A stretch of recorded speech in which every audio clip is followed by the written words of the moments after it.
안녕하세요, 셀폴더입니다. 이번 시간에는 사용자 목록을 스프링 쪽에서만 하는 게 아니고 백엔드와 프론트를 구분을 지어서 프론트는 지금 보이는 것처럼 뷰를 이용해서 HTML, CSS, 자바스크립트 부분을 처리하고 백엔드 쪽에서는 스프링 부트와 마이파티스, 마리아DB 이 부분을 처리하는 하나의 또 시스템을 해서 프론트와 백엔드를 연결해주는 엑시오스를 이용해서 데이터 통신을 처리하는 하나의 프로젝트를 만들어 보도록 하겠습니다. 지난 영상에까지 만들었던 이 사용자 목록의 화면을 한번 미리 보도록 하겠습니다. 사용자 정보로 가고 수정으로 가면 수정으로 가게 되고 저장이나 취소를 누르게 되면 다시 정보 쪽으로 가게 되고 삭제나 취소를 누르게 되면 목록으로 가고 사용자 추가를 눌렀을 경우에는 사용자 등록 화면에 가고 생성을 누를 경우에는 사용자 정보로 가게 되고 취소를 누르게 되면 목록으로 돌아가게 되는 사용자 관리 프로젝트였던 겁니다. 위에 있는 이 정적 파일을 이용해서 스프링 부트에 적용한 후에 도커까지 배포하는 게 지난 영상이었습니다. 이번 영상에는 뷰를 이용해서 프론트를 하나 구분하고 여기에서 화면 부분을 다 담당하게 됩니다. 나머지 데이터 처리 부분은 스프링 부트에서 기존에 사용하는 거와 동일하게 마이파티스를 이용해서 마리아DB의 데이터 스토어를 컨트롤하게 만들겠습니다. 이렇게 프론트엔드와 백엔드를 구분해서 프로젝트를 하는 게 현재 많이 하는 프로젝트 방법입니다. 그렇게 하기 위해서 첫 번째로 기반을 만들겠습니다. 처음에는 백엔드 관련된 스프링 부트 프로젝트를 하나 만들겠습니다. 스프링 IO에 가서 그레이드 프로젝트로 해서 버전은 3.0.5로 요번엔 잡고 메타데이터 부분은 동일하게 정의했습니다. 디펜더시는 스프링 웹과 롬복, 마이파티스, 마리아DB 드라이버, 그 다음에 스프링 부트의 데브 툴즈를 이용하도록 하겠습니다. 이렇게 정의하고 난 다음에 제너레이트를 하게 되면 위에 앱이라는 집이 받아진 걸 확인할 수 있죠. 자, 그러면 이거를 이용해서 스프링 부트 백엔드 부분을 처리하도록 하겠습니다. 압축을 풀고 앱이라는 폴더에서는 스프링에 관련된 백엔드 부분을 정의합니다. 두 번째는 프론트엔드에서 뷰 프로젝트를 만들어서 HTML, CSS, 자바스크립트를 컨트롤하기 위해서 터미널을 열겠습니다. 현재 이 위치가 여기 위치입니다. 그러면 여기 위치에 뷰 프로젝트를 생성해 보도록 하겠습니다. 뷰를 처음 만드는 부분이기 때문에 뷰, create, 뷰 앱이라고 만들도록 하겠습니다. 실행하게 되면 지금 보이는 것 같이 어떤 버전으로 할 건지 물어보는데 여기에서 매뉴얼리 셀렉트 쪽으로 가도록 하겠습니다. 바벨과 라우터는 사용하고 포매터는 사용하지 않도록 하겠습니다. 이렇게 두 개만 정의하고 엔터. 저희는 뷰 3.0 이용하도록 하겠습니다. 라우터를 사용할 거니까 yes. 패키지는 한쪽에 모아서 관리하도록 패키지 제이슨 쪽으로 선택. 이 기반을 저장할 건지 물어보는 건데 저는 취소하도록 하겠습니다. no. 프로젝트를 전부 다 내려받았습니다. 그러면 여기 폴더 쪽에 뷰 앱이라고 하는 폴더가 만들어진 걸 확인할 수 있습니다. 디렉토리 구분을 보도록 하겠습니다. 옆에 보이는 것과 같이 앱, HTML, 이미지, lib, 그 다음에 뷰 앱 이렇게 보여지고 있네요. 그러면 이 뷰 부분은 끝났습니다. 이제 스프링 쪽 먼저 간단하게 화면을 처리할 수 있는 부분을 해보겠습니다. 앱에 가서 src, main, 자바 여기 위치에 폴더를 하나 만들도록 하겠습니다. 컨트롤러라고 이름을 만들었습니다. 여기 위치에 자 컨트롤 쪽에 파일 만들도록 하겠습니다. 자 U 파일에서 데이터 컨트롤러 자바 파일을 만들도록 하겠습니다. 자 이렇게 만들게 되면 기본 클래스 구문이 만들어졌네요. 자 위에 골뱅이에서 데이터만 보낼 거기 때문에 REST 컨트롤러를 등록하도록 하겠습니다. 그 다음에 get 방식으로 받아오는 주소를 만들도록 할게요. 주소는 루트 주소를 사용하게 되고 퍼블릭 데이터를 보내기 위해서 스트링으로 보내도록 하겠습니다. 자, 메소드 이름은 home, 인자값은 받지 않고 return을 이용해서 데이터를 보내도록 하겠습니다. 내용은 데이터 준비 중이라고 하는 내용을 보내도록 하겠습니다. 메소드는 준비가 되었으니 데이터베이스 커넥션 부분을 정의하도록 하겠습니다. 여기 내용 부분을 데이터베이스 부분에 정보를 입력하겠습니다. 드라이브 클래스 네임은 MariaDB, JDBC 드라이브로 정의하시고 URL은 로컬 호스트로 해서 저희 로컬에서 접속할 수 있는 MariaDB 정보를 입력하시고 계정과 패스워드는 기존 사용하던 패스워드를 그대로 사용하도록 하겠습니다. 데이터베이스 정의와 컨트롤의 get 매핑의 주소를 하나 만들었기 때문에 서버를 켜서 접속이 되는지 확인해 보도록 하겠습니다. 뉴 터미널을 이용해서 현재 있는 위치는 제일 상단인 to view 쪽에 있습니다. 자, 여기에서 앱 쪽으로 change 드라이브를 해서 이동하신 후에 앱 속에 있는 gradle w라는 명령을 이용해서 부트런을 해보도록 하겠습니다. 현재 위치에 있는 gradle w에 부트런이라는 명령을 사용하도록 하겠습니다. 네, 스프링이 켜진 걸 확인했고 접속해 보도록 하겠습니다. 로컬 호스트 8080으로 접속하면 됩니다. 데이터 준비 중이라고 하는 이 내용이 출력된 걸 확인할 수 있습니다.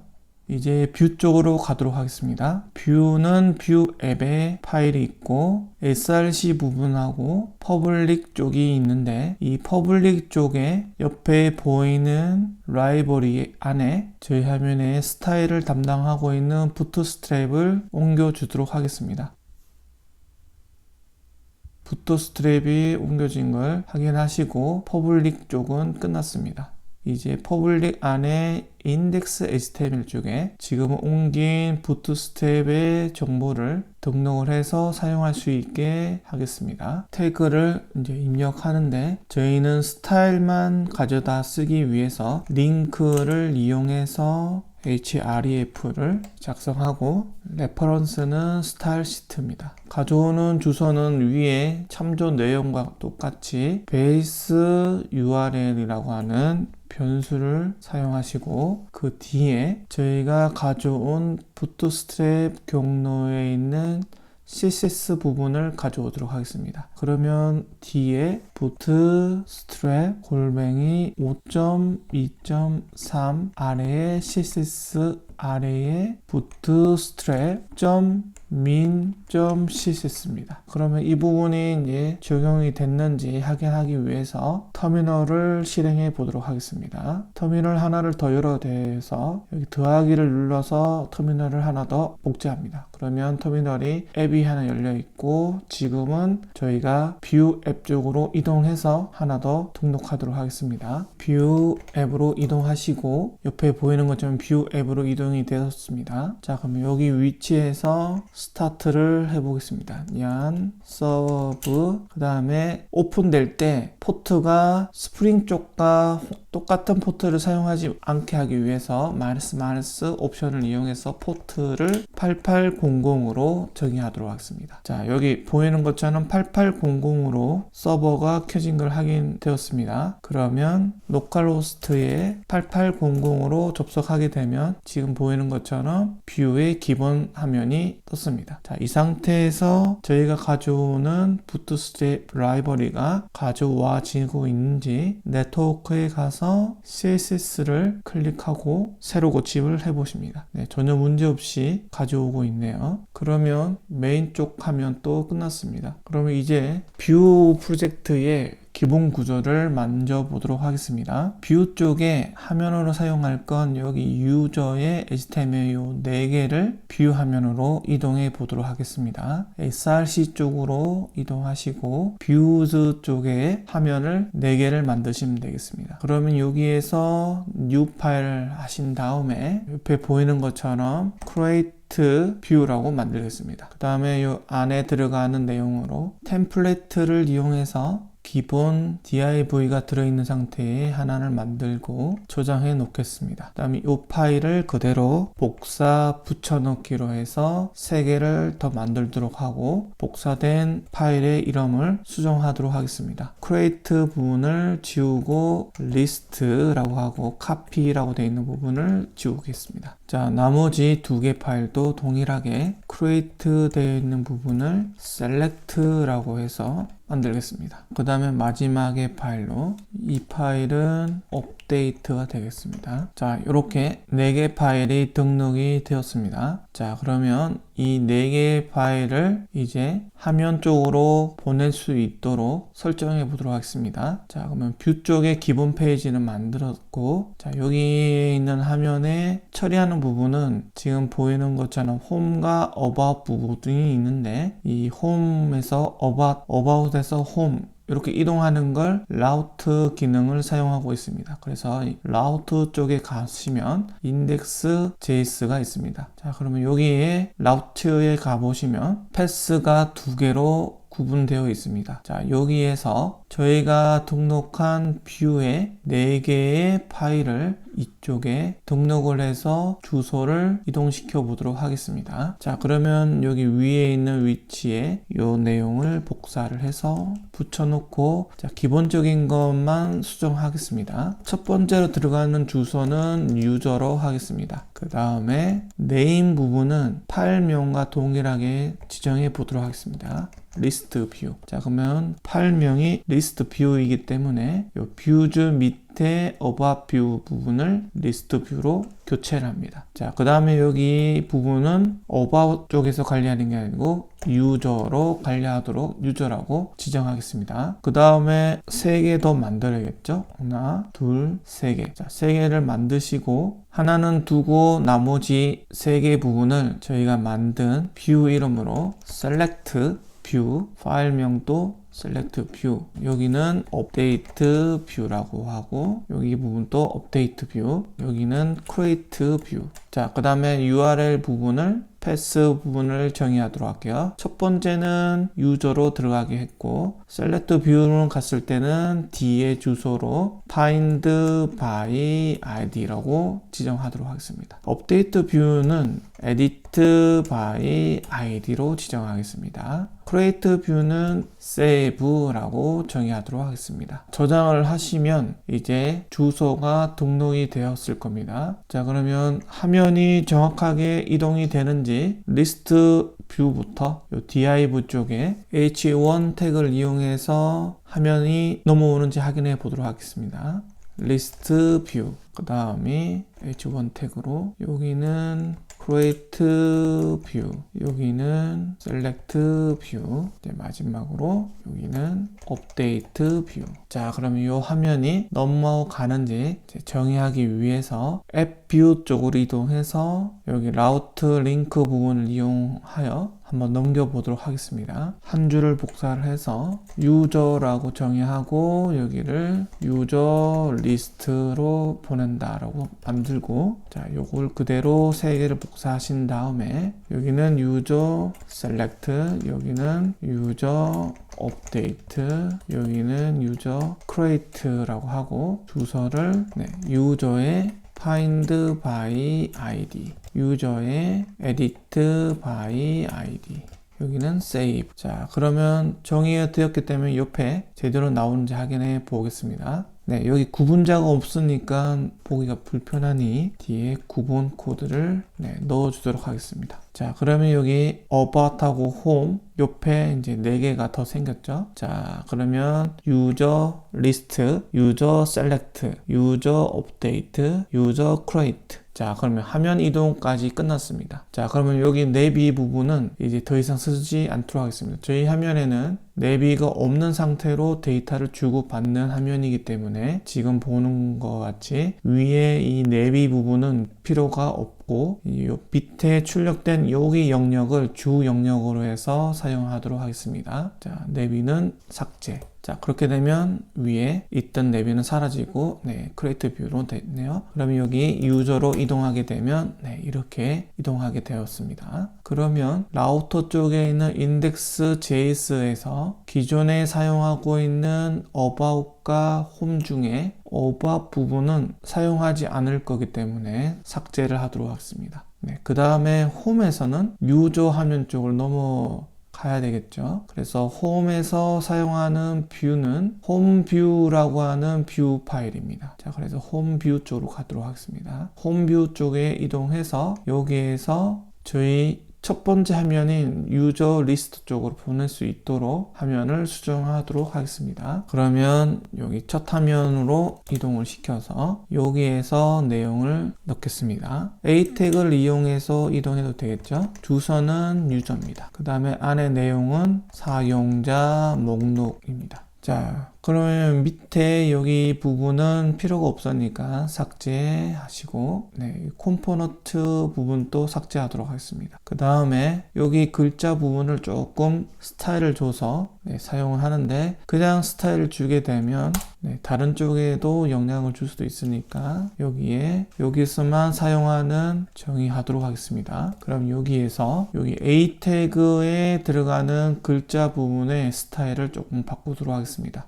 A 태그의 글자의 컬러 검정 색깔로, 밑줄을 없애기 위해서 텍스트 데코레이션을 이용해서 데코레이션 정보는 none으로 정의하도록 하겠습니다. 자, 밑줄은 삭제됐네요. 네, 그 다음에 글자를 조금 두껍게 만들기 위해서 폰트 웨이트를 줘서 볼드를 하겠습니다. 그 다음에 눈에 잘 보일 수 있도록 글자의 사이즈를 1.5 REM을 적용하도록 하겠습니다. 좀 커졌습니다. 그 다음에 손 커서가 바뀌는 거로 보아서는 이동이 될 수 있을 것 같은 느낌이 들죠. 그래서 이 클릭을 하게 되면 유저 리스트로 이동하는 걸 확인할 수 있습니다. 자, 그러면 이제 유저 리스트로 이동을 해서 이제 여기 화면을 꾸며 보도록 하겠습니다. 유저 HTML을 가지고 와서 여기 바디에 있는 안에 있는 div 시작해서 끝난 지점까지 내용을 복사한 내용을 여기 안으로 div까지 지우시고 넣겠습니다. 그 다음에 저장을 하도록 하겠습니다. 자, 그렇게 되면 화면이 추가가 되었네요. 이와 같이 나머지 화면도 동일하게 적용해 보도록 하겠습니다.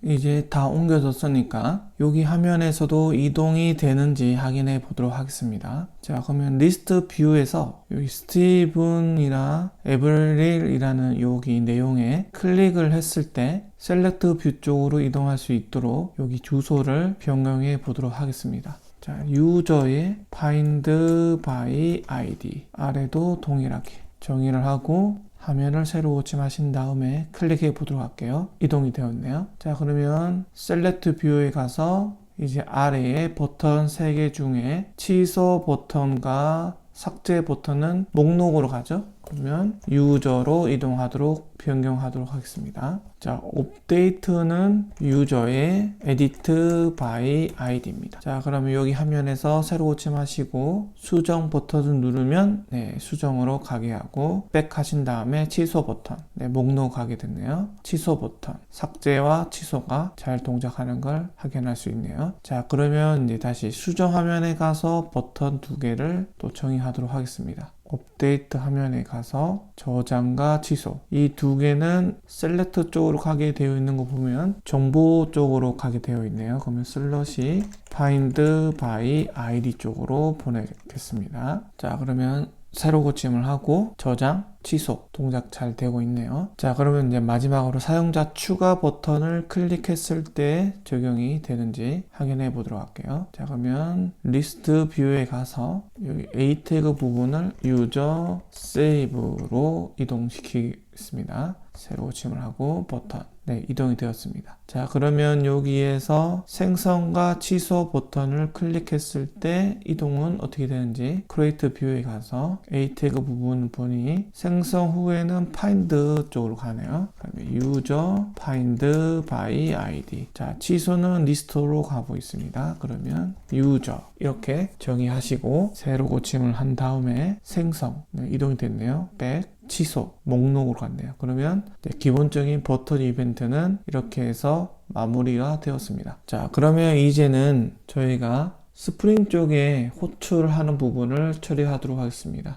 이번 시간에는 프론트와 백엔드가 데이터를 주고받기 위해서 엑시오스를 이용한 방법을 사용해 보도록 하겠습니다. 현재 뷰 프로그램에는 엑시오스 모듈이 설치되어 있지 않습니다. 그렇기 때문에 설치를 해보도록 하겠습니다. 잠시 서버를 종료하시고 엑시오스를 설치해 보도록 하겠습니다. 설치하기 위해서 add 명령을 이용하여 엑시오스라고 쓰시고 실행합니다. 엑시오스 모듈을 등록하였습니다. 등록 후에 뷰 앱에 가보시면 패키지 제이슨이 있습니다. 패키지 제이슨 파일을 클릭해서 안에 들어가 보시면 디펜더시 쪽에 등록된 걸 확인할 수 있습니다. 자, 이렇게 등록이 되었을 경우에 저희 프로젝트에서는 통신을 이제 주고받을 수 있는 상태가 되었습니다. 그렇게 하기 위해서 서버에 데이터 준비 중이라는 데이터를 한번 받아보도록 하겠습니다. 저희 사이트에서 뷰에 뷰즈에 가보시면 홈 뷰가 있습니다. 스크립트 부분에서 한번 데이터 준비 중이라는 데이터를 받아보는 작업을 해보겠습니다. 메인 밑에 메소드를 만드시고 여기서 메소드를 이제 관리하게 됩니다. 이제 호출하는 메소드를 만들어 보도록 하겠습니다. getData라고 하는 메소드 안에서 엑시오스를 겟방식으로 호출해 보도록 하겠습니다. 주소는 http localhost 8080의 루트입니다. 옆에 보이는 주소와 동일하게 작성을 하시고 성공했을 경우를 정의하는 then을 사용합니다. then 갈로 속에 있는 이 부분에는 콜백 함수를 사용해야 되는데 저는 이렇게 사용하도록 하겠습니다. 콜백 함수에 받아오는 인자값인 이 파라메타는 리스폰스입니다. 리스폰스 값을 간단하게 콘솔 로그를 이용해서 출력해 보도록 하겠습니다. 그리고 오류 났을 경우에 캐치를 이용해서 정보를 받아올 수 있습니다. 여기에 오는 인자 값은 에러 메시지가 되겠습니다. 에러 메시지도 콘솔 로그에 출력해 보도록 하겠습니다. 이 getData라고 하는 함수를 호출해 보도록 하겠습니다. 자, 그러면 버튼을 하나 만들고 onClick 이벤트를 호출하겠습니다. 자, 여기에 getData라고 하는 함수를 호출하게 되는데 이 onClick에서 뷰를 사용하고 있기 때문에 onClick을 사용할 수 없고 아래에 있는 메소드를 호출하기 위해서 onClick 부분을 골뱅이 클릭이라는 문법으로 연결하시고 아래 만든 메소드 이름을 입력하십니다. 그럼 이거를 저장을 하시고 옆에 보이는 화면에서 데이터 호출을 클릭해 보도록 하겠습니다. 자, 이렇게 클릭을 하시면 오류 메시지가 이렇게 뜨는데 이 오류 메시지를 내용을 보시면 저희가 호출하고자 했던 주소인 http localhost의 8080 이 포트는 현재 다른 서버에서 서비스해주고 있는 포트를 사용하는 서비스입니다. 그렇기 때문에 저희가 뷰에서 실행하고 있는 로컬호스트의 8800이라고 하는 이 주소는 서로 다른 서비스로 되어 있기 때문에 여기 나와 있는 내용처럼 크로스 폴리시라고 하는 오류가 발생합니다. 자, 그러면 이 오류에 대해서 한번 알아보도록 하겠습니다. CORS라고 하는 이 오류는 크로스 오리진 리소스 쉐어링이라고 해서 특정 교차 도메인 간 요청이 발생했을 때 특히 저희가 지금 엑시오스를 사용한 것처럼 ASICS 요청은 동일 출처 보안 정책에 의해서 기본적으로 금지가 되어 있다고 합니다. 그렇기 때문에 저희 뷰 화면인 localhost 8800이라고 하는 이 주소에서는 localhost 8080 포트인 스프링 쪽으로 엑시오스를 이용해서 통신하게 되면 금지되어 있기 때문에 현재 오류 내용과 같이 크로스의 오류가 발생했다고 메시지가 나온 거예요. 자, 그러면 이걸 해결하기 위한 방법이 무엇이 있는지 알아보도록 하겠습니다. 금지되어 있는 부분을 풀기 위해서 방법은 두 가지가 있습니다. 첫 번째는 리소스 서비스를 해주고 있는 서버에서 스프링 쪽에서 특정 교차 도메인을 등록하시면 됩니다. 여기서 특정 교차 도메인이라고 하면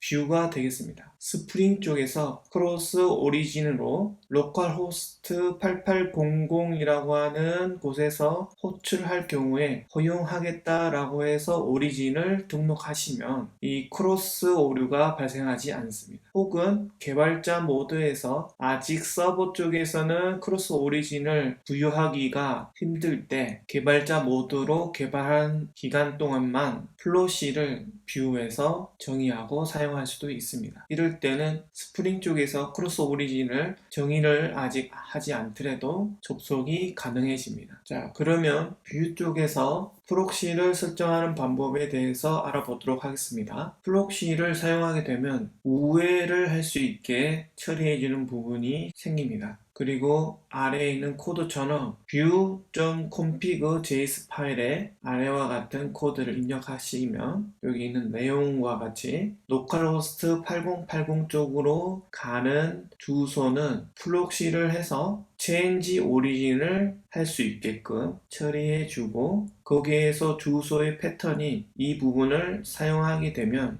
그쪽으로 접속하게 만들어줄 수 있습니다. 지금 이 코드인 경우에는 개발 모드, 결국은 여러분들이 컴퓨터에서 개발할 때 사용하는 부분에서만 적용할 수 있고 운영적으로 배포할 경우에는 사용할 수 없는 부분입니다. 스프링 쪽에서 설정하는 방법을 알아보도록 하겠습니다. 스프링 쪽에서 리소스를 제공해 줄 때 특정 주소를 허용할 수 있도록 옆에 보이는 것과 같이 크로스 오리진이라고 하는 어노테이션을 이용해서 오리진스를 등록해 주면 프론트 쪽 주소에서 호출하더라도 크로스 플록시가 오류나지가 않습니다. 최종적으로 스프링 프로그램이 완료되었을 경우에는 이런 부분이 필요해집니다. 자, 그러면 첫 번째 방법으로 플록시 부분을 정의해 보도록 하겠습니다. 저희 뷰 앱 폴더에서 패키지 JSON 파일이 있는 이 경로에 view.config.js 파일이 있습니다. 이 파일에 가서 기존에 있는 이 코드 부분은 주석 처리를 하고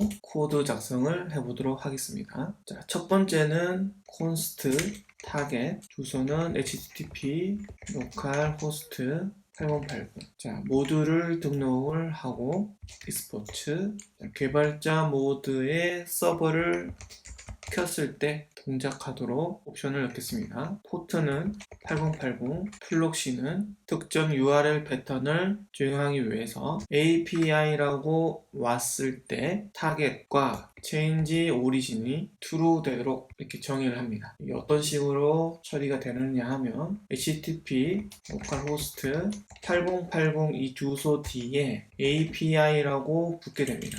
저희는 Axios에서 정의를 API라고 호출했을 경우에 타겟 주소와 저희의 패턴, URL 패턴 부분이 합쳐져서 스프링 쪽으로 호출하게 됩니다. 그러면 이 부분이 동작하는지 한번 홈 뷰에 가서 여기 주소 부분을 지우시고 API라고 입력하겠습니다. 자, 아직 스프링 쪽에는 API라는 주소를 만들지는 않았지만 호출은 해보도록 하겠습니다. 자, 그러면 컴피그 파일이 변경되었기 때문에 서버를 종료했다가 다시 켜보도록 하겠습니다. 서버가 켜졌습니다. 자, 그러면 로컬호스트의 8800 뷰 화면으로 접속을 하고 데이터 호출이라는 버튼을 클릭해 보도록 하겠습니다. 404가 오류가 발생하였습니다. 결국 크로스 플록시는 해결이 된 겁니다. 자, 그럼 이번에는 어떤 부분이 문제 있느냐 하면 여기 나와 있는 get 주소를 보시면 localhost 8800 API라고 호출했을 때 플록시에서 어떻게 변환이 된다고 그랬죠? localhost 8080의 API라고 호출하게 된다고 했습니다. 결국은 스프링 쪽에 API라고 주소를 만들어 주게 되면 이번에는 404가 아니고 특정 데이터가 들어오게 될 겁니다. 자, 그러면 이번에는 스프링 쪽에 데이터 컨트롤에서 위와 동일한 메소드를 하나 복사를 하고 이번에는 여기에 API라고 입력하겠습니다. 자, 리턴 가는 데이터는 동일하게 데이터 준비 중이라고 하는 걸 보내주게 하고 그 다음에 위와 다른 데이터를 보낸 것처럼 처리하기 위해서 앞에 API라고 등록하도록 하겠습니다. 자, 그러면 이번에는 데이터 호출이라는 버튼을 클릭했을 때 데이터가 전달되는지 아니면 404로 그대로 있는지 확인해 보도록 하겠습니다. 서버를 재시작하겠습니다. 데이터 호출을 해보겠습니다. 이번에는 데이터가 넘어왔네요. 자, 안에 내용을 보시면 데이터 속에 API 데이터 준비 중이라고 하는 데이터가 전달되었습니다. 네, 이게 그대로 전달되었죠. 자, 그러면 저희는 이제 엑시오스를 이용해서 스프링 쪽 데이터를 호출할 때 앞에 주소인 http localhost 8080 부분은 생략을 하고 그 뒤에 오는 URL 주소 부분을 API라고 호출하게 되면 플록시 쪽에서 두 개의 값이 결합이 되어 이런 방법으로 호출하게 됩니다. 그러면 8080이니까 스프링 쪽에 있는 주소 중에 API를 찾게 됩니다. 자, 그렇게 해서 스프링 쪽에 있는 주소들 중에 API라고 되어 있는 여기 이 메소드 쪽으로 가서 옆에 보이는 것과 같이 데이터를 찾게 됩니다. 자, 그러면 이 방법은 개발 모드에서는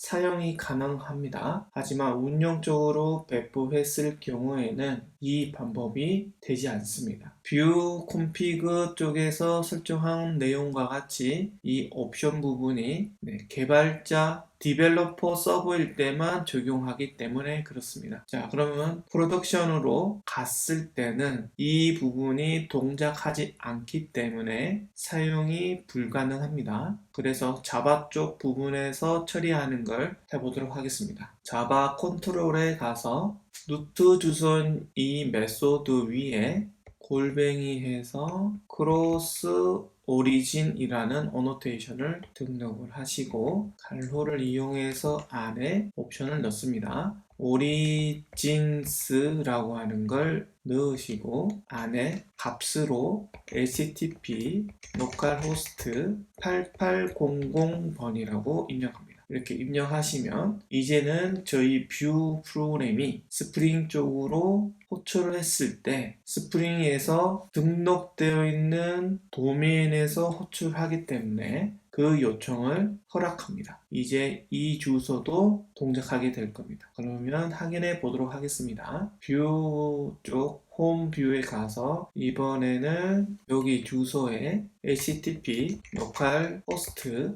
8080의 루트 주소를 호출해 보도록 하겠습니다. 데이터 컨트롤 부분에서 메소드의 크로스 오리진을 등록했기 때문에 서버는 재시작하도록 하겠습니다. 서버 껐다가 다시 실행 localhost 8080의 루트 주소는 데이터 준비 중이라는 데이터를 보내주고 있습니다. 홈 뷰에서 데이터 호출을 했을 때 둘 중에 어느 데이터가 넘어오는지 확인해 보도록 하겠습니다. 새로 고침을 하시고 데이터 호출. 자, 이번에는 데이터가 데이터 준비 중이라는 데이터를 가져오게 됩니다. 홈 뷰에서 호출한 방법을 보시면 이번에는 이런 식의 전체 베이스 주소를 다 쓰시고 뒤로 붙는 패스를 등록한 겁니다. 자, 그러면 만약에 저희가 앞에 있는 이 베이스 주소를 사용하지 않고 루트로 전송하게 되면 이건 어디로 가는 걸까요? 자, 확인해 보기 위해서 저장을 하시고 브라우저에 새로 고침한 후에 데이터 호출을 해 보도록 하겠습니다. 자, 이번엔 어떤 데이터가 넘어왔죠? 자,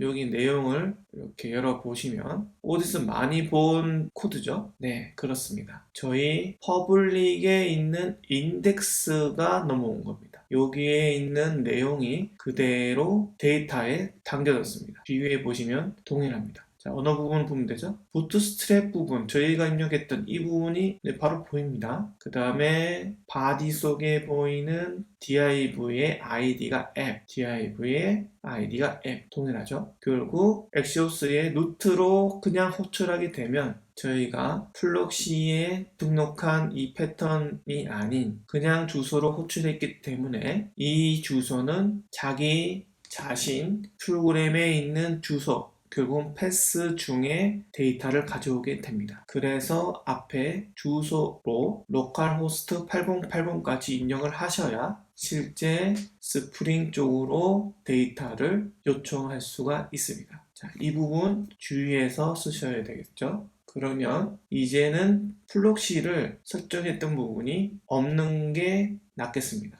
자, 그래야 저희는 자바 쪽에서도 주소를 선택적으로 허용해 줄 수 있고 뷰도 정확하게 어디로 갈 건지도 알 수 있기 때문에 그렇습니다. 자, 그래서 view.config.js의 플록시 이 부분은 여러분들이 개발할 때 사용해 보시라고 코드는 이렇게 남겨놓고 기존 코드 부분은 열어놓겠습니다. 다시 돌려놓은 거고 이 아래에 있는 부분은 여러분들 플록시를 해보시기 위해서 주석으로 코드를 남겨놓도록 하겠습니다. 자, 지금까지 프론트와 백엔드 간의 데이터 요청 부분에 사용한 엑시오스 부분에서 크로스 플로시가 발생하는 오류에 대한 이슈를 정리해 보았습니다. 자, 여러분들도 실습을 해보시고 오류 나는 시점과 그 다음에 그 오류 난 시점에 수정하는 부분이 프론트 쪽에서 플록시로 관리를 할 건지 백엔드의 크로스 오리진으로 관리를 할 건지 이 두 가지를 사용해 보시고 뷰에서 플록시는 한계가 있다는 것을 확인해 보셨으면 좋겠습니다. 자, 결국은 백엔드 쪽에서 크로스 오리진으로 관리해 주는 게 이 문제에 대한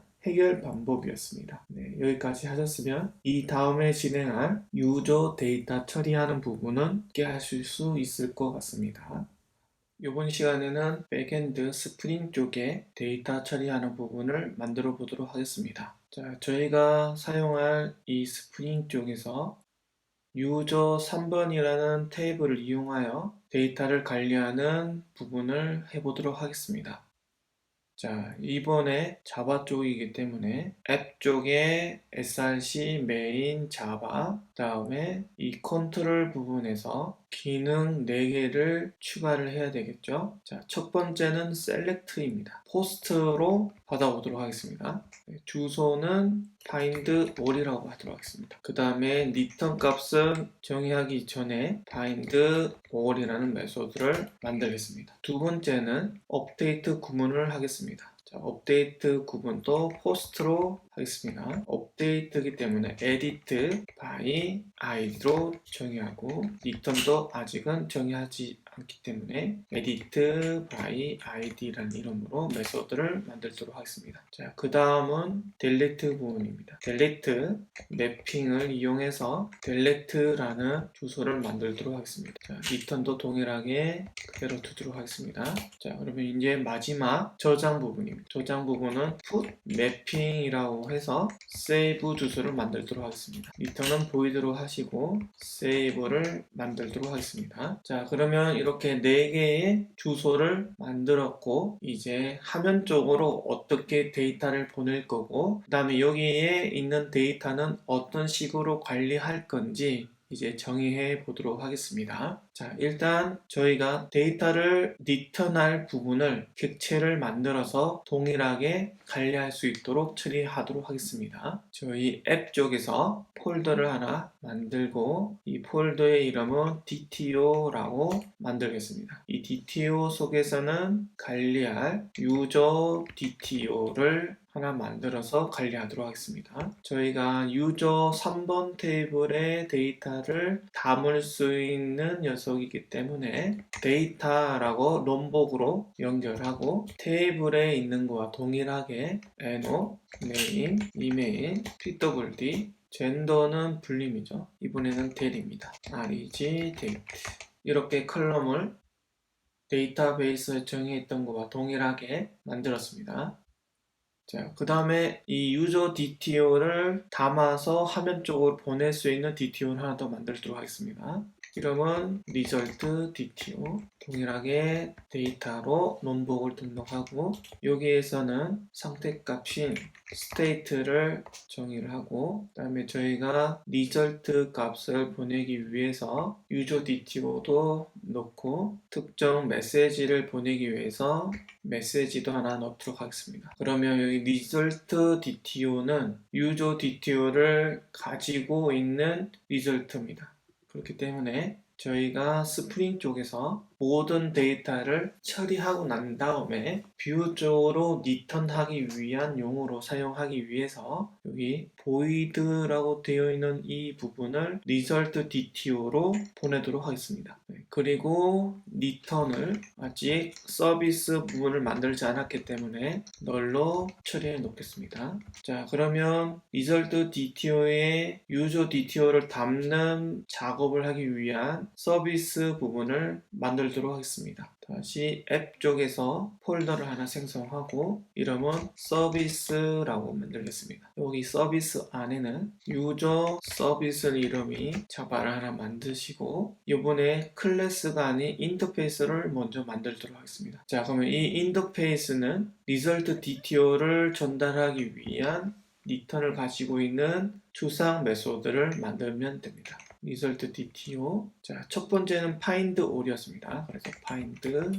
all. 자, 두 번째는 동일하게 result DTO를 전달하는데 edit by id. 보신 것과 같이 edit by id를 하기 위해서는 user DTO를 매개 변수로 받아야겠죠. 그래서 user DTO를 인자값으로 받을 수 있게 정의합니다. 세 번째는 delete입니다. delete는 여기 식별할 수 있는 변수인 NO 값을 전달하면 되겠습니다. 자, 마지막 save입니다. save는 edit by id와 동일하게 user DTO를 존속합니다. 그러면 이제 추상 메소드를 만들었기 때문에 이 추상 메소드를 구현할 클래스를 만들도록 하겠습니다. 서비스 쪽에 user 서비스 imp 자바라고 해서 상속 받는다 라고 하는 걸 넣겠습니다. 자, 클래스로 하고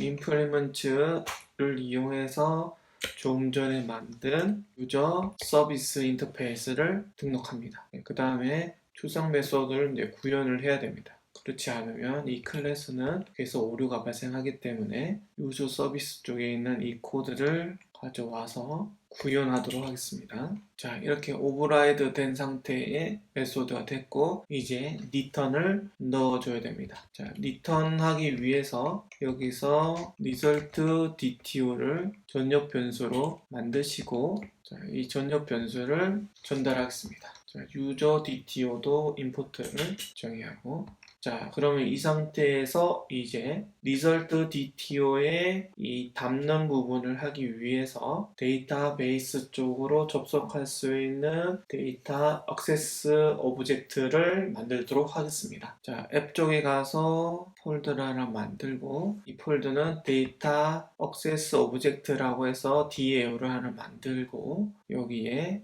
인터페이스를 하나 만들겠습니다. user DAO 자바 인터페이스. 자, 여기 인터페이스는 첫 번째는 find all이죠. 리스트에 담겨야 될 겁니다. 그 다음에 리스트 속에는 user DTO가 들어가 있어야 되고요. 호출 이름은 find all이라고 하겠습니다. 자, 두 번째는 업데이트죠. 업데이트는 결과값이 전달됩니다. 그래서 int edit by id. 자, 전달은 user DTO를 한다고 그랬죠.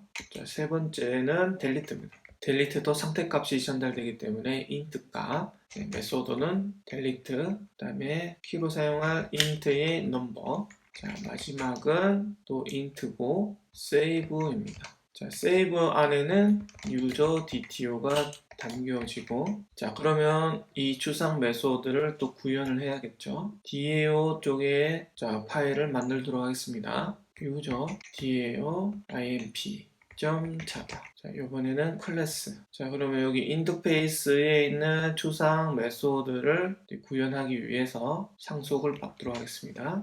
user DAO 추상 메소드를 가지고 와서 등록하도록 하겠습니다. 메소드에 리턴을 넣겠습니다. 자, 리턴까지 끝났습니다. DAO에서부터 이제 시작을 할 건데 이 DAO는 스프링에서는 레파지토리라고 하는 어노테이션 이용해서 데이터베이스의 데이터를 액세스할 수 있는 부분을 처리하는 빈 객체로 만들어 보도록 하겠습니다. 골뱅이에서 레퍼지토리라고 어노테이션을 넣게 되면 이제부터 스프링에서 데이터 액세스에 관련된 처리 부분에 됩니다. 자, 그러면 서비스에 갑니다. 여기서는 데이터를 비즈니스 로직적으로 제어하기 위한 클래스라는 의미로 서비스라는 어노테이션을 등록하겠습니다. 이 서비스 쪽에서 DAO의 호출 부분을 하기 위해서 골뱅이에서 auto wild라고 해서 유저 DAO 인터페이스를 이렇게 가져오겠습니다. 자, 그러면 RDTO 객체를 생성하겠습니다. UDAO에 find all을 하면 return이 list user DTO가 당겨져 옵니다. 자, 그러면 저희는 여기 이 부분을 이용해서 result list가 null이 아닐 때 RDTO의 set을 이용해서 상대값을 넣을 수 있습니다. 자, 그럼 여기에는 null이 아니고 값이 있기 때문에 true라고 정의하도록 하고 RDTO의 set UDTO 부분에 저희가 전달받은 데이터를 넣어야 되는데 저희가 받아온 데이터는 리스트형의 UDTO입니다. 자, 그렇기 때문에 이걸 이대로 사용을 할 수가 없겠죠. 그래서 저희가 여기 받아온 이 부분을 UDTO라고 하지 않고 오브젝트로 해서 리스트를 받을 수도 있고 유저 DTO도 받을 수 있고 이 두 가지를 처리할 수 있도록 result라고 하는 변수로 정의를 하고 사용하도록 하겠습니다. 그러면 여기에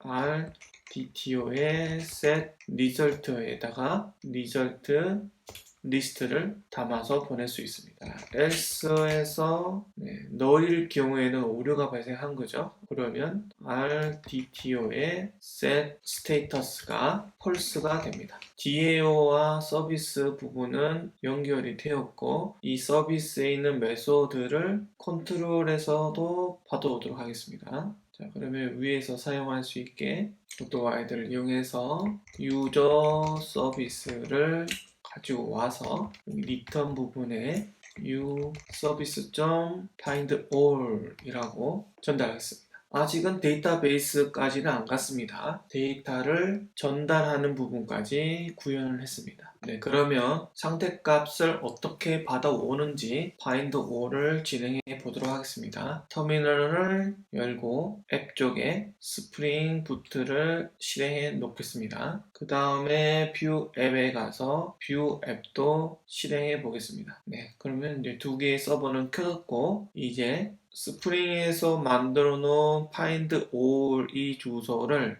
뷰의 홈 뷰 쪽에서 저희가 기존에 사용했던 이 get 메소드를 find all이라고 해서 이 호출하기 전에 컨트롤 쪽에서 find all은 포스트로 매핑을 했기 때문에 홈 뷰에는 get 방식이 아니고 포스트라고 쓰셔야 됩니다. 그래야 메소드 매핑이 정확하게 이루어져서 포스트로 호출하게 됩니다. 로컬 호스트 8800으로 호출, 그 다음에 F12번을 눌러서 콘솔 창을 띄우고 이 상태에 데이터 호출을 하도록 하겠습니다. 오리진 오류가 발생했네요. 자, 이 부분 어떻게 처리한다고 그랬죠? 데이터 컨트롤에 위와 같이 이렇게 정의를 한다고 그랬죠? 자, 아래 부분 4개를 다 허용할 거기 때문에 크로스 오리진 이 부분을 클래스한테 줘서 이 클래스에 있는 메소드 전부 허용하도록 처리해 주겠습니다. 이렇게 되면 스프링 서버를 껐다가 다시 그래들 w2 런으로 실행을 하시고 다시 호출을 하도록 하겠습니다. 자, 이번에는 데이터가 전달되었네요. 자, 스테이터스는 200 정상적으로 전달됐죠? 데이터 안으로 가겠습니다. 자, 데이터 안으로 갔더니 메시지와 리절트, 스테이터스 이렇게 왔고 스테이트는 뭐죠? 펄스. 왜 펄스로 왔을까요? 자, 자바 쪽으로 가보도록 하겠습니다. 이 펄스를 정의한 건 서비스에 있었습니다. 자, 여기 서비스 쪽에서 펄스를 주입을 하는데 펄스를 주는 조건을 보았을 때 DAO에서 데이터가 전달된 게 null이 전달이 됐다는 뜻이겠죠. 그러면 DAO에 가서 find all에 가보시면 리턴이 null인 걸 확인할 수 있습니다. 자, 그럼 여기 null이 안 되게 하기 위한 부분은 myparties를 데이트를 설정을 해야 됩니다. 자, 그렇게 하기 위해서 매퍼를 생성해야 됩니다. 이번에는 매퍼를 만들어 보도록 하겠습니다. 앱 쪽에 폴더를 하나 만들고 매퍼라는 이름의 폴더를 하나 생성하고 여기 안에 유저 매퍼 자바 파일이라고 만들겠습니다. 자, 그 다음에 인터페이스로 생성을 하시고 어노테이션을 이용해서 매퍼라고 주입을 하겠습니다. 자, 여기도 동일하게 4개의 메소드가 존재해야 됩니다. public, list, user DTO가 담겨져 있어야 되고 find all. 자, 어노테이션을 이용해서 select 어노테이션 넣고 안에 값으로 select 열 from 그 다음에 user 3번이라고 쓰겠습니다. 자, 두 번째는 public의 int 값입니다. 그리고 edit by id user DTO를 전달받고 update입니다. 자, user 3번의 set user DTO는 현재 보시면 name, email, 패스워드, 젠더 이렇게 있는 것 중에 이번에는 이름은 변경할 수 있게 하고 이메일은 수정이 불가능하고 네임과 패스워드와 젠더는 수정할 수 있도록 하겠습니다. 자, 그렇게 하기 위해서 네임, pwd, 젠더, 자, where, 넘버 이렇게 정의하게 되면 네임과 패스워드, 젠더만 수정이 가능한 상태로 변경이 되었고 자, 어떤 대상으로 변경할 건지 NO 키를 받아오도록 되어 있습니다. 그 다음은 삭제입니다. delete, int의 넘버를 전달받게 되고 자, annotation은 delete입니다. 자, 근데 저희가 이 컬럼을 델이라고 하는 걸 하나 더 관리하기 때문에 이 delete가 발생했을 때 delete annotation을 사용하지 않고 여기에 있는 델을 분리명식이기 때문에 true라는 의미로 1을 전달할 수 있게끔 하기 위해서 업데이트 처리하도록 하겠습니다. true가 전달되게 where NO는 전달받은 NO 마지막으로 입력이죠. insert 동일하게 return은 int고 save 이름을 받고 user DTO insert into user 3번 갈로 열고 닫고 value 갈로 열고 닫고 네임이 입력이 돼야 되고 이메일이 입력이 돼야 되고 패스워드가 입력이 돼야 되고 젠더가 입력이 되면 됩니다. 옆에 보이는 것처럼 이렇게 4개 컬럼이 전달받도록 처리하면 됩니다. 받는 부분도 동일하겠죠. 첫 번째는 네임, 두 번째는 이메일, 세 번째는 패스워드, 네 번째는 젠더. 자, 그러면 마이파티스 부분의 내용은 끝났습니다. 그러면 DAO 쪽에서 좀 마이파티스 부분을 받아오기 위해서 오토와이드를 해서 유저 매퍼, u매퍼 그러면 find all에서 u매퍼를 find all로 처리하게 되면 데이터가 전달되겠죠. 새로 고침을 하고 서버를 다시 시작하도록 하겠습니다. 스프링 서버를 다시 켜고 새로 고침한 후에 데이터 호출을 해보도록 하겠습니다. 호출. 자, 정상적으로 전달받았고 데이터 속에 true로 왔고 리절트는 비어 있습니다. 자, 왜 비어 있냐 하면 저희 테이블은 create만 했고 데이터를 한 번도 넣은 적이 없기 때문에 그렇습니다. 자, 그러면 여기에서 insert into user 3번에 데이터를 임의로 넣겠습니다. 자, 동일하게 name, 이메일, 패스워드, 젠더, string, value니까 1 하겠습니다. 자, 이름은 사용자, 이메일은 user, 이메일, 패스워드 1 이렇게 넣겠습니다. 입력 들어갔네요. 셀렉트를 해보도록 할게요.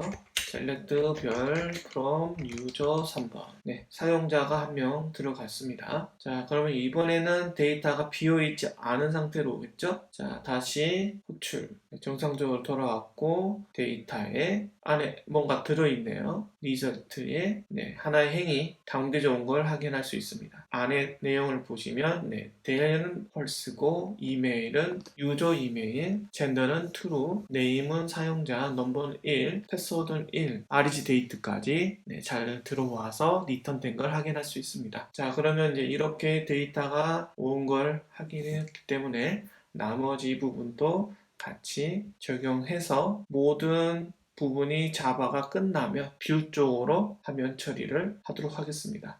이번 시간에는 에디터 바이 아이디와 델리트, 세이브 여기 세 개의 메소드에 대해서 기능 구현을 해보려고 합니다. 이번 시간에도 동일하게 find all에서 했던 것과 같이 홈 뷰에서 데이터 호출 버튼을 클릭했을 때 발생한 이벤트를 테스트를 하면서 스프링 쪽 기능 구현을 마무리해 보도록 하겠습니다. 자, 그러면 에디트 바이 아이디부터 진행해 보도록 하겠습니다. 자, 서비스의 클래스 파일을 열어 보시고 여기 에디트 바이 아이디 부분에서 find all과 같이 RDTO를 객체를 만드십니다. 그 다음에 UDAO에 edit by id를 이용해서 위에서 전달받은 UDTO를 전달합니다. 그리고 return 값은 상태 값이기 때문에 int의 state를 받습니다. 상태 값이기 때문에 if문을 이용해서 state 값이 1이면 성공, 그렇지 않으면 실패로 조건문을 씁니다. 자, 그러면 여기 else 쪽에는 실패했기 때문에 위에 있는 코드와 같이 RDTO의 set status가 false가 됩니다. 그럼 여기는 성공이기 때문에 RDTO가 상태값이 true가 됩니다. 자, 그러면 여기 상태값이 들어갔기 때문에 RDTO의 set 메시지가 실패했다는 내용을 보내도록 하겠습니다. 사용자 수정이 실패하였습니다. 자, 그럼 위에 같은 경우는 성공이기 때문에 RDTO의 set 메시지를 사용자 수정이 성공하였습니다. 이렇게 메시지를 보내도록 하겠습니다. 자, 그러면 여기 서비스 쪽에서 성공과 실패에 대한 내용이 정말 제대로 진행이 되는지 테스트 해보기 위해서 홈뷰 화면에서 지난 시간에 했던 find all 여기 이 부분을 edit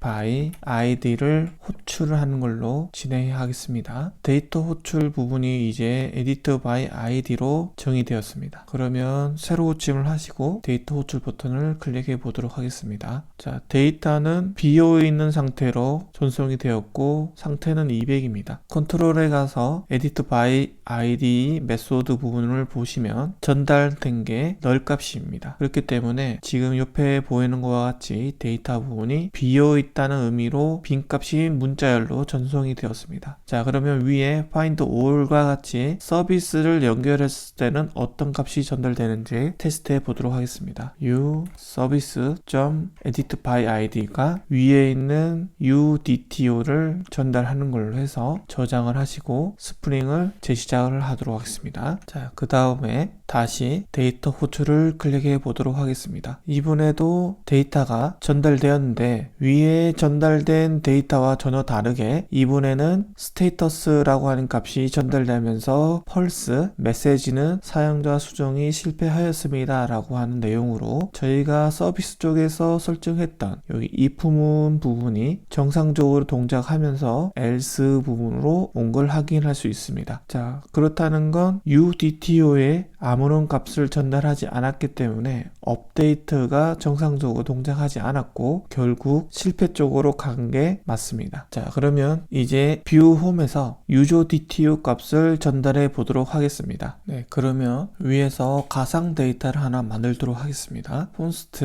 uform이라고 하는 변수로 저희가 전달해야 될 건 name, 이메일, 패스워드, 젠더 이렇게 4개의 값이 전달돼야 됩니다. name 부분에 데이터를 한번 넣어 보도록 하겠습니다. 그러면 여기 uform이라는 변수를 여기 뒤에 이렇게 전달해 보도록 하겠습니다. 그리고 난 다음에 데이터 컨트롤에 가서 edit by id에 전달받는 UDTO를 어노테이션을 이용해서 받아보도록 하겠습니다. request body라는 어노테이션을 이용해서 데이터가 전달되는지 시스템 아웃프린트를 이용해서 출력을 하고 서비스까지도 전달되는지도 테스트해 보도록 하겠습니다. 다시 홈뷰에 데이터가 제대로 전달되는지 한번 확인해 보시고 스프링을 재부팅을 한 다음에 화면에서 새로 고침을 하시고 데이터 호출을 클릭해 보도록 하겠습니다. 이번에는 펄스 값이 전달되었습니다. 네, 컨트롤 부분에 터미널의 내용을 이렇게 보시면 UDTO의 네임과 이메일, 패스워드, 젠더가 정확하게 전달된 걸 확인할 수 있습니다. 네, 그렇지만 결과는 펄스가 전달되었습니다. 자, 그러면 그 내용을 확인해 보도록 하겠습니다. 데이터 컨트롤의 에디트 바이 아이디에 위에서 출력한 시스템 아웃프린트는 정확하게 데이터가 전달된 걸로 확인이 되고, 서비스 쪽에 에디트 바이 아이디에 UDTO도 그대로 전달이 되고 있습니다. 그러면 DAO 쪽에 에디트 바이 아이디에 가보시면 아직 매퍼와 연결된 부분이 없습니다. 그렇기 때문에 0이 전달이 되었고, 서비스는 0을 전달받았기 때문에